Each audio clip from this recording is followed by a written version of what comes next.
Hey everyone, it's Chris Brown, your real estate professional and marketing entrepreneur. I hope all is well. Today, I just wanted to tell people about a recent offer that I just had on a property that I have that's in the Tampa Bay area. So, this particular property is getting a lot of attention from prospective buyers. And with a particular offer that we had, the offer came in full price, which is good, with with a couple of clauses to it. One of them being a contingency that the potential buyer needs to sell their current home in order to purchase our home.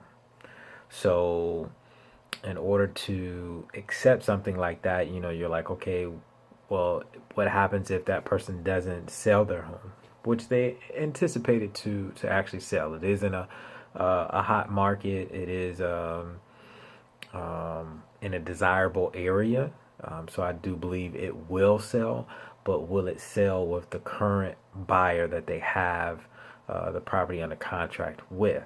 So that's the key, because if we do accept this contract with the contingency of them selling their previous property, then we'll be taking our property off of the market, and it's actually getting a lot of attention. It's today actually makes it a week that it's on uh, been for sale. So with that being said, it's probably at least 20 showings, at least that. So at least 20 showings. And then we had a large open house, and usually with open houses, they're not as productive as you would like them to be. But we had over 30 people the first day for the open house, so it was a good deal. So, with that being said, the property was renovated and updated. Had a few updates that were done to it. No major updates, just your typical wiring, plumbing, and so forth. So, and we also had some updates done to the kitchen, so that was a big plus. So the big thing is what do we do with this particular contract? So I did look over it, but one of the things that I requested, or was a couple of things that I requested. I requested it be that the offer be presented on a specific contract, in which will alleviate some of the backing out. A lot of times, some people do contracts that are as is. When you do an as is contract, there's a number of exit strategies that you can utilize to be able to get out of the contract. So we want to avoid that. So we ask for a specific one that won't allow them to exit as easily. You can always get out of a property if it's something that you're not liking, or if it's repairs that need to be done to the property and that you're not willing to take on.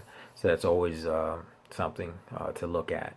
So with this particular property, we did have the property what we call pre-inspected or pre-loved. So with that being said, I'll be providing that information showing, hey, we've already had this property inspected, and this is what's going on with it, and this is what we're willing to take care of. Now, I would assume that they will still do their own inspection. I wouldn't just take her word for it, but it gives them an idea of what's already there. So if it's nothing else that's major that's discovered with the property, then there shouldn't be any excuses or of trying to back out with the property.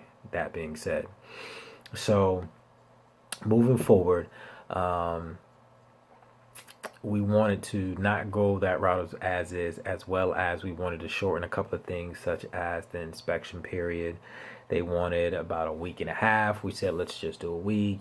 And then the big kicker is on the tail end, and that was I wanted to add a particular clause. It's called a kick out clause, which is kind of unique. So with the kick out clause, it allows me to say go under contract. If we did accept this particular contract, accept the contract, I'll be able to take my property. I would have to take my property off the market. However, it still allows me to market the property. So it allows me to market and accept backup offers. So that's what this particular clause allows me to do, since we do have the contingency of them having to sell their property. So it's a big benefit for me and also my seller, because I'm really looking out for their best interest, since I represent the seller and not so much the buyer. So as me representing the seller, I'm able to represent them in a way that if something does go wrong, we're still accepting offers. We're not taking the property completely off of the market. Whereas with us being able to accept backup offers, we're still able to market it. It still keeps it alive in a sense. And then an extra piece to that kick out clause is that if we do get in a good offer that we want to consider as a backup, we can approach the buyer and say, hey, we have this legitimate backup offer. In order for us to continue to move on with you, we're going to ask, say, for an additional $1,000 deposit. And that all is credited. There's no changing in the original pricing that was set up or anything like that. We're just asking for an additional commitment to actually closing on the property. So, so that's how we're going to kind of protect ourselves, as well as getting a good size deposit on the initial part of the contract, accepting the contract. Sometimes you see contracts where they're only putting down like $1,000, which is not a lot of money for a contract. It's not a lot at all. So it makes the offer a little weak. So you want to make it as strong as possible if I was representing the buyer, but I'm not. So, but since I am representing the seller, I want to make sure that we get a solid deposit, make sure it's good enough. So, a lot of times when people are closing and they're financing the deal, so one, if they're doing conventional, so it means they're probably putting about, anywhere between 10 to 20% down. And then if they're doing FHA, they're doing 3.5% down. So an extra $1,000, a couple of $1,000 should be ideal, because they have to come up with that anyway.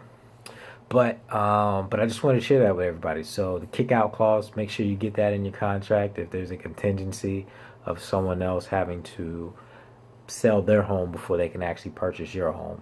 So it's a few more things that you may want to look into as well throughout that whole process, but that's a big deal. Get the kick out clause added to it.